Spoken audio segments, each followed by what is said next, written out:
تم بیوقوف ہو، ابھی بہت کچھ سمجھنا باقی ہے، تم کو اتنا بھی سمجھ میں نہیں آیا۔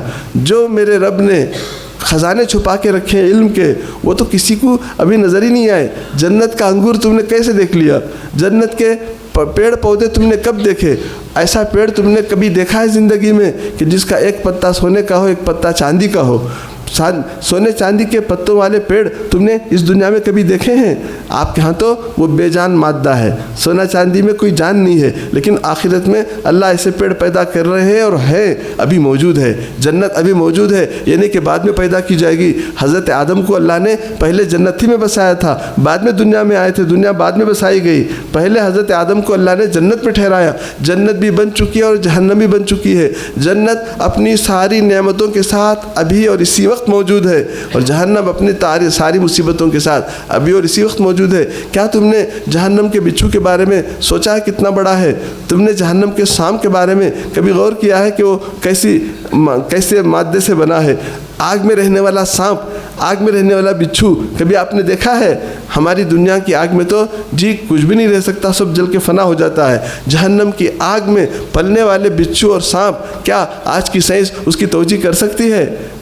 ہمارے پاس ہماری اس چھوٹی دنیا کی سائنٹیفک توجہ ہیں جو بہت چھوٹی ہے۔ ساتوں آسمان اور ساتوں زمین اللہ کے عرش کے سامنے ایک چھوٹی انگوٹھی کے برابر ہیں، اور خود کرسی عرش کے سامنے ایک چھوٹی انگوٹھی کے برابر ہے۔ وسع کرسیہ السماوات والارض، ساتوں آسمانوں کو اور زمین کو اللہ کی کرسی نے اپنے احاطے میں لے رکھا ہے، اس کی کرسی نے گھیر لیا ہے ساتوں آسمان و زمین کو، اور پھر اس کرسی کے اوپر عرش ہے جس کے سامنے کرسی بہت چھوٹی ہے، ایک انگوٹھی کے برابر ہے۔ تو کتنا بڑا وہ عرش ہے اور کتنی بڑی اس مالک کی قدرت ہے جس کا وہ عرش ہے۔ اللہ عرش پہ بیٹھے ہیں ایسا نہیں ہے، اللہ کی کوئی خاص جگہ نہیں ہے۔ اللہ جل شانہ نور ہے، سراپا نور، ان کے لیے کوئی خاص جگہ، کوئی عرش اور کرسی نہیں ہے۔ میرے لیے، آپ کے لیے سمجھانے کے لیے وہ مضمون ہے کہ اللہ نے کرسی پر بیٹھ کر اپنے فیصلے نافذ کیے ہیں، عرش پہ بیٹھ کے اللہ اپنے فیصلے نافذ کرتے ہیں۔ تو اللہ کا عرش کیسا ہے، اللہ کی کرسی کیسی ہے، وہ وہیں جا کے نظر آئے گا۔ اس دنیا میں، اس چھوٹی سی دنیا میں ہم اس کو نہیں سمجھ سکتے۔ تو آج کے فرعون، آج کے نمرود، آج کے شداد مجھے اور آپ کو یقین دلاتے ہیں کہ آخرت کا انکار کر دو، دنیا میں عیش کرو۔ یہی سب کچھ کرنے کی جگہ ہے، خوب مزے اڑاؤ، حدود اور شریعت کوئی چیز نہیں ہے۔ بچے کو بھی، بڑے کو بھی، جوان کو بھی، اور ماں کو بھی، بہن کو بھی، مردوں کو بھی، عورتوں کو بھی اپنی خواہش کی زندگی گزارنے کا پورا حق ہے۔ انسان آزاد پیدا ہوا ہے، ہم آزاد ہیں، ہم کسی کے غلام نہیں ہیں۔ یہ گدھے دراصل یہ بولنا چاہتے ہیں کہ ہم شریعت کے پابند نہیں رہ سکتے، ہم بیچ بازار میں کپڑے اتار دیں تو ہمارا فیشن ہے، ہم کو کون روکنے والا ہے؟ کپڑے اتارنا فیشن ہے، ننگے ہونا فیشن ہے۔ آج کا بیوقوف انسان اس کو اپنی آزادی سمجھتا ہے، جبکہ انسانی فطرت کچھ اور چاہتی ہے۔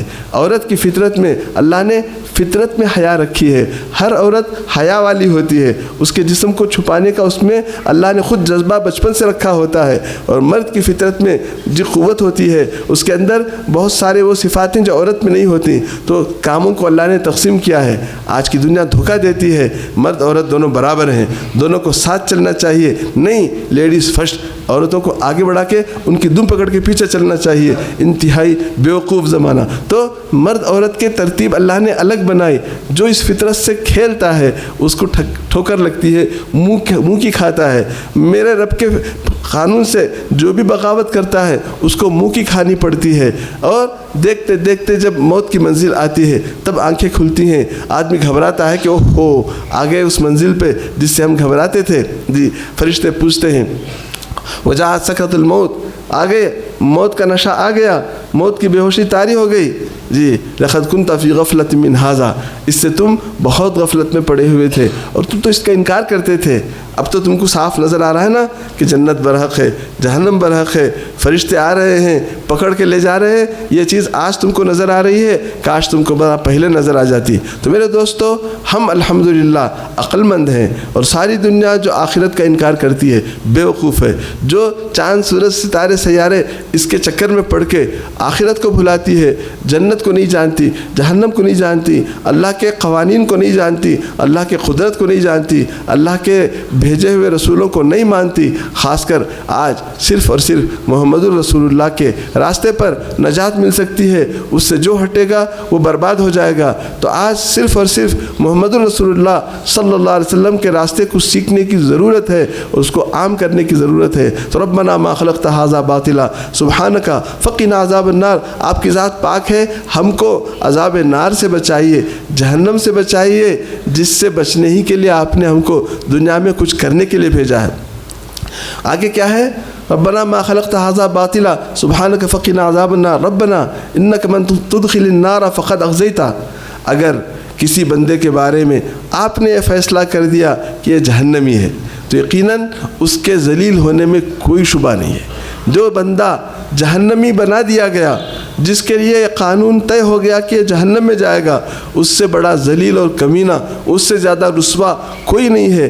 من تدخل النار، جس کو آپ جہنم میں داخل کر دیں گے، فقد اخزیتہ، یقیناً آپ اس کو رسوا کر دیں گے۔ ربنا انک من تدخل النار فقد اخزیتہ وما للظالمین من انصار۔ پروردگار، جس کو آپ نے جہنمی ہونے کا فیصلہ کیا وہ ظالم ہے، وہ اسی لیے آپ نے اس کو جہنم میں بھیجا۔ ہر کافر ظالم ہے، ہر اللہ کا انکار کرنے والا ظالم ہے، ہر گنہگار ظالم ہے۔ ظالم کا مطلب کیا ہے؟ اللہ کے حق کا انکار کرنے والا۔ تو جو اپنے کیے کی وجہ سے جہنم میں پہنچا ہے، اس کا کوئی مددگار نہیں ہے۔ ہاں، سب لوگ ہمیشہ کے لیے جہنم میں نہیں جاتے۔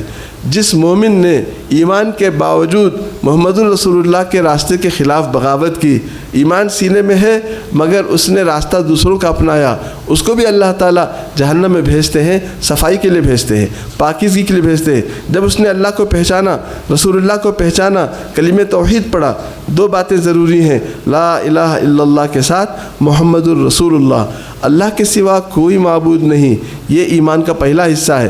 محمد الرسول اللہ، محمد صلی اللہ علیہ وسلم اللہ کے رسول ہیں، یہ ایمان کا دوسرا حصہ ہے، اس کا تذکرہ آخری آیت میں ہے۔ ربنا انک من تدخل النار فقد اخزیتہ ما للظالمین من انصار کے بعد ہے ربنا اننا سمعنا منادیا ینادی للایمان ان آمنوا بربکم فآمنا۔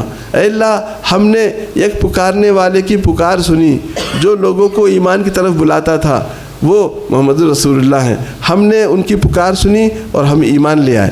جب ہم ایمان لے آئے تو اب ہمیں ایمان بھی مل گیا، توحید بھی مل گئی، رسالت بھی مل گئی، آپ کی وحدانیت کا یقین بھی مل گیا اور آپ کے لاڈیلے رسول کا راستہ بھی مل گیا۔ تب ہم کو وہ سب دیجئے جس کا آپ نے وعدہ کیا۔ ربنا وآتنا ما وعدتنا علی رسلک ولا تخزنا یوم القیامہ۔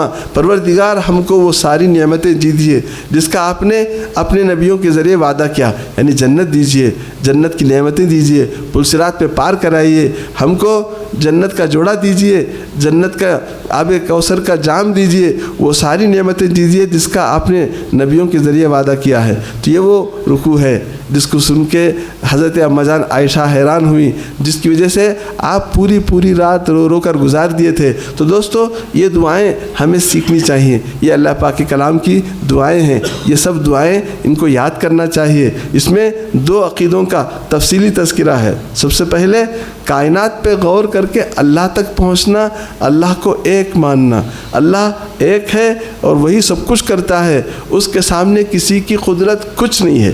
اور پھر حضرت محمد مصطفیٰ صلی اللہ علیہ وسلم کی پاکیزہ شریعت کو اپنانا، یہ ماننا کہ میں نے ایک اللہ کے نبی کو پہچانا ہے جو اللہ کی طرف بلاتا ہے، میں نے ان کا راستہ اپنایا ہے، میری مغفرت فرما۔ تو اللہ مغفرت فرماتے ہیں اسی بنیاد پر کہ جب اس کے پاس ایمان بھی ہو، رسول اللہ کی اطاعت بھی ہو، اللہ کی وحدانیت کا یقین بھی ہو، حضرت محمد مصطفیٰ صلی اللہ علیہ وسلم کی پاکیزہ راستے کا علم بھی ہو، اس کے مطابق اپنی زندگی گزارنے کی محنت بھی ہو۔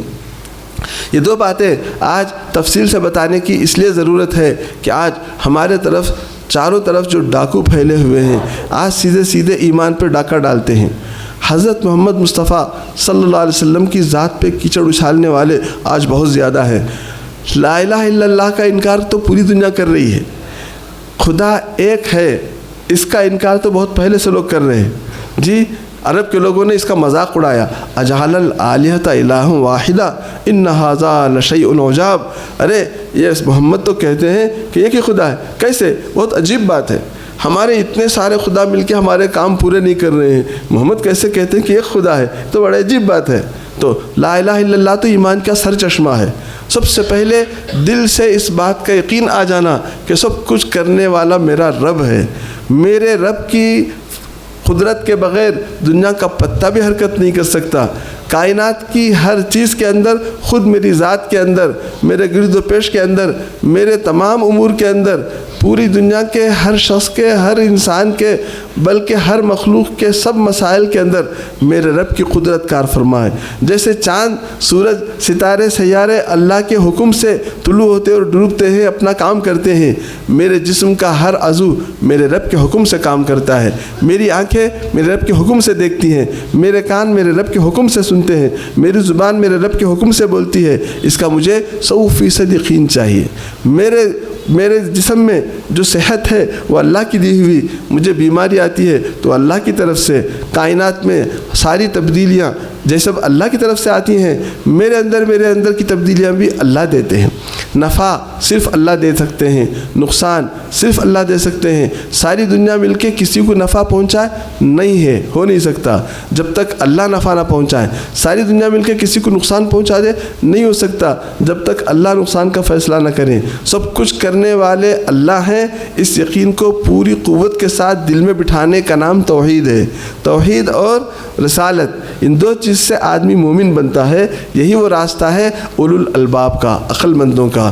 جن لوگوں نے لا الہ الا اللہ کو مانا وہ آدھا راستہ چلے ہیں، جن لوگوں نے محمد رسول اللہ کو بھی مانا انہوں نے پورا راستہ اپنایا ہے۔ بہت سے لوگ ہیں جو اللہ کو ایک تو مانتے ہیں مگر رسول اللہ کو پیغمبر نہیں مانتے، وہ کافر ہیں۔ آج کے یہودی کافر ہیں، آج کے عیسائی کافر ہیں، آج کے جتنے بھی دنیا میں سائنٹسٹ ہیں وہ اگر اللہ کو مانتے ہیں رسول اللہ کو نہیں مانتے، وہ کافر ہیں، کیونکہ رسول اللہ اللہ کے سچے نبی ہیں اور آخری نبی ہیں، اور آپ کے ساتھ جو کتاب آئی ہے وہ سچی کتاب ہے اور آخری کتاب ہے۔ اس کتاب کو مانے بغیر، اس کتاب کی سچائی پر ایمان لائے بغیر آدمی مومن نہیں ہو سکتا۔ قرآن مجید کی سچائی کا اقرار ضروری ہے۔ آج کچھ گمراہ فرقے ایسے ہیں جو قرآن کے بارے میں بھی زبان درازی کرتے ہیں، وہ کہتے ہیں کہ قرآن پورا صحیح نہیں ہے، جی اس میں کچھ چیزیں چھوٹ گئی ہیں۔ ایک فرقہ ہے جو کہتا ہے 2 آیتیں قرآن میں قرآن نہیں ہے، وہ قرآن سے باہر ہے، تو وہ کافر ہے، 100% کافر ہیں۔ قرآن کی ایک آیت کا، ایک حرف کا اگر کوئی شخص انکار کرتا ہے وہ اللہ کی کتاب نہیں ہے، وہ کافر ہے۔ سورہ فاتحہ سے لے کر والناس تک 114 صورتیں اللہ نے اتاری ہیں، یہ سب کے سب اللہ کی کتاب ہیں۔ ان میں سے ایک حرف کا بھی، ایک آیت کا بھی، ایک صورت کا بھی کوئی شخص انکار کرتا ہے وہ کافر ہو جائے گا۔ اور حضرت محمد مصطفیٰ صلی اللہ علیہ وسلم کی لائی ہوئی شریعت پر ایمان لانا فرض ہے کہ میرے آقا نے جو شریعت پیش کی ہے وہ سچی ہے، اس کو سچ ماننا ضروری ہے۔ آپ کی لائی ہوئی شریعت کے کسی حکم کا انکار کفر ہے۔ ایک شریعت کے ضروری مسئلے کا اگر کوئی شخص انکار کرتا ہے وہ کافر ہو جائے گا۔ میں آپ کو یہ بتانا چاہ رہا تھا کہ ہمارے نوجوانوں میں دین کی بنیادی تعلیم نہ ہونے کی وجہ سے، خصوصاً جو آفٹر 18 اور انڈر 35 ہیں، نوجوان بچے جو اسکولوں میں ہیں، کالجوں میں ہیں، جابس میں ہیں، ان کے اوپر سب سے زیادہ دشمنوں کی الغار ہے۔ جتنے ڈاکو ہیں سب انہی پہ ہاتھ ڈالتے ہیں۔ سب سے زیادہ آج لوگوں کو دھوکہ دیا جاتا ہے ہمارے آقا کے بارے میں، محمد الرسول اللہ صلی اللہ علیہ وسلم کی شریعت کے بارے میں۔ آپ کی شریعت کے بارے میں لوگ الٹی سیدھی باتیں لوگوں کو سمجھاتے ہیں اور نئی شریعت پیش کرتے ہیں۔ یہ ایک فرقہ ہے غلام احمد قادیانی کو ماننے والا، یہ ان کا جو جڑ ہے وہ لندن میں ہے اور پوری دنیا میں یہ لوگ کام کرتے ہیں، ہر علاقے میں یہ لوگ پھیلے ہوئے ہیں۔ ان کا کہنا ہے کہ محمد الرسول اللہ کی شریعت ختم ہو گئی، اب غلام احمد قادیانی کی شریعت چلے گی۔ انا للہ و انا الیہ راجعون۔ میرے آقا کی شریعت قیامت تک کے لیے ہے۔ آپ نے فرمایا لا نبی بعدی، میرے بعد کوئی نبی آنے والا نہیں ہے۔ آپ نے فرمایا کہ لو کان موسیٰ و عیسیٰ حیین لما وسعہما الا اتباعی، اس وقت اگر موسیٰ بھی زندہ ہو کے آ جائیں، عیسیٰ بھی زندہ ہو کے آ جائیں، جبکہ دونوں اپنے اپنے زمانے کے نبی ہیں، دونوں زندہ ہو کے آ جائیں، ان کو بھی میرا راستہ چلے بغیر جنت نہیں مل سکتی، ان کو بھی میرے ہی راستے پہ چلنا پڑے گا۔ جب حضرت موسیٰ اور عیسیٰ آ کر بھی رسول اللہ کا اتباع کریں گے، قیامت کے قریب حضرت عیسیٰ تشریف لائیں گے۔ یہ احادیث میں بشارت ہے کہ حضرت عیسیٰ ہمارے درمیان آئیں گے اور آ کے امت کی باغ ڈور سنبھالیں گے، اور ان کے زمانے میں پوری دنیا سے کفر کا خاتمہ ہو جائے گا، پورے عالم میں صرف اور صرف اسلام رہے گا، باقی سارے دین مٹ جائیں گے۔ ایسا دور بہت جلد آئے گا، قیامت کے قریب آئے گا۔ کب آئے گا اللہ کی سوا کوئی نہیں جانتا، لیکن اس کی نشانیاں ہیں، کافی نشانیاں اس میں پیش آ چکی ہیں۔ لیکن جب حضرت عیسیٰ آئیں گے تو محمد الرسول اللہ کی شریعت پہ چلیں گے، قرآن پر چلیں گے، حدیث پر چلیں گے، ان کی اپنی شریعت نہیں، حضرت عیسیٰ کی شریعت پہ نہیں چلیں گے۔ وہ انجیل منسوخ ہو گئی، وہ صرف قرآن پہ چلیں گے۔ تو ہمارے آقا کے بعد قیامت تک کوئی نبی آنے والا نہیں ہے، یہ ہمارے ایمان کا حصہ ہے۔ اگر کوئی شخص یہ کہتا ہے کہ میں بھی نبی ہوں، وہ کافر ہے۔ اگر کوئی شخص کہتا ہے میں رسول اللہ کا تابع نبی ہوں، وہ بھی کافر ہے۔ آپ کے بعد کسی نبی کی ضرورت نہیں، آپ کی کتاب قیامت تک باقی رہے گی، آپ کی شریعت قیامت تک باقی رہے گی۔ اللہ نے یہ اعلان کر دیا ہے کہ قیامت تک پوری امت دین پر قائم رہے گی۔ ایسا نہیں ہو سکتا کہ پوری کی پوری امت گمراہ ہو جائے۔ تو قیامت تک آپ کی لائی ہوئی پاکیزہ کتاب زندہ رہے گی انشاءاللہ، آپ کی لائی ہوئی شریعت زندہ رہے گی۔ اگر کوئی گدھا یہ کہتا ہے کہ نہیں آپ کی شریعت ختم ہو گئی، میں نیا نبی ہوں، میرے پاس کچھ اور چیزیں دی گئی ہیں، میں لے کے آیا ہوں، کافر ہے۔ تو غلام احمد قادیانی کافر ہے، اس کو ماننے والے کافر ہیں۔ ایک اور گدھا شروع ہوا ہے آج کل اورنگ آباد میں، آج کل کیا زیادہ عرصہ نہیں ہوا، 10 سال کا ہے۔ اس نے یہ دعویٰ کیا کہ میں حضرت مہدی ہوں، پہلے دعویٰ کیا میں مہدی ہوں، بعد میں دعویٰ کیا کہ میں ہی عیسیٰ ہوں۔ وہ اپنے آپ کو عیسیٰ کہتا ہے، انا للہ۔ وہ کیسے عیسیٰ ہو جائے گا؟ حضرت عیسیٰ تو پیدا ہو چکے، آسمانوں میں ہیں، چوتھے آسمان پر ہے۔ حضرت عیسیٰ آسمانوں پر زندہ ہیں، یہ ہمارا عقیدہ ہے۔ قیامت کے قریب تشریف لائیں گے، یہ ہمارا عقیدہ ہے۔